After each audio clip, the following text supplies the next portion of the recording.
hey, look, no, if I was to do anything for cost efficiency, then I'm seen as poor quality, which is a mindset. Okay. And so, it's Yeah. not necessarily, I promise you, Yeah. but here's what ends up happening. So they're selling cell phones for cheaper, even though they're more powerful now.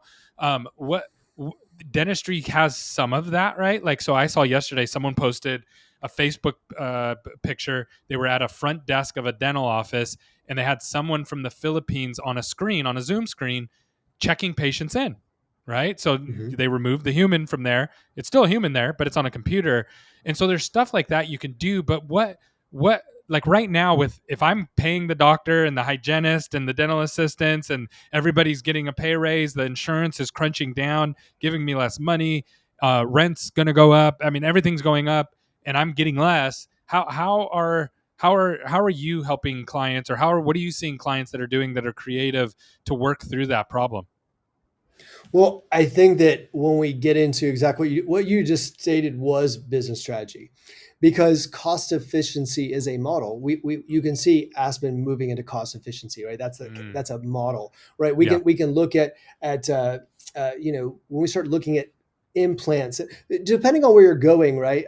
Depending on the business model, there's a lot of companies who have moved towards the cost efficiency. How do we get people have implants for cheaper? How do we give dentistry for cheaper? The problem is you're in a sense, which is fine. That's a fine model. And in fact, you can look at great organizations. IKEA has a cost efficiency model. Southwest has a cost efficiency model. There's nothing wrong with having a cost efficiency model.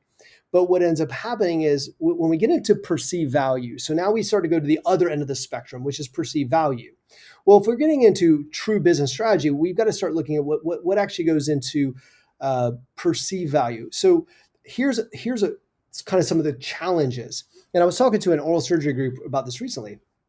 So let's go back down to there's Clear Choice who tries to push the implant down, right? And then the oral surgeon says, hey, look, no, if I was to do anything for cost efficiency, then I'm seen as poor quality, which is a mindset. Okay. And so, it's Yeah. not necessarily, I promise you, Yeah. but here's what ends up happening when we get into perceived value. The first thing that they think is now we're into differentiation. Now, differentiation is difficult and sometimes very expensive.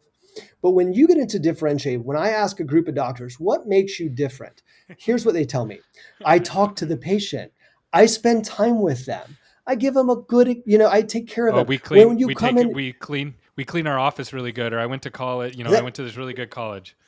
that's right. So one of the things that I help people with is truly understanding differentiation strategy. Because if you're going to push into that, so now everything's moving down. And if you have larger groups, you have economies of scale within those groups. And now you're starting to look at a marketplace where when you start, and this, even consulting, I kind of laughed at this with someone the other day. I said, even the consulting, it's the same commoditized information that keeps being put out. So it's interesting. It's like all the dentists that are trying to grow to some degree went to the same boot camp.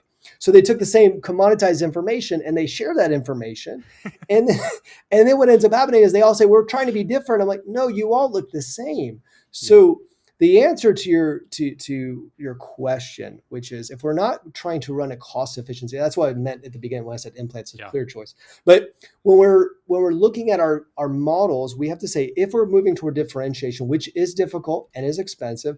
I remember a doctor recently was like, let's create a differentiation strategy. He had about 30 minutes. I was like, if it was that easy, like we would all just have a third differentiation strategy in 30 minutes. It's difficult work, but done well. If you look at, let's step outside of dental for a minute. Let's go straight, which is a little bit different on the clinical side, but plastic surgery has stayed independent because it has high perceived value. That is the differentiation, right? Nobody wants the Mm. discount facelift. It doesn't tend to work out well. And Nine so, ninety nine for so the nose right. job.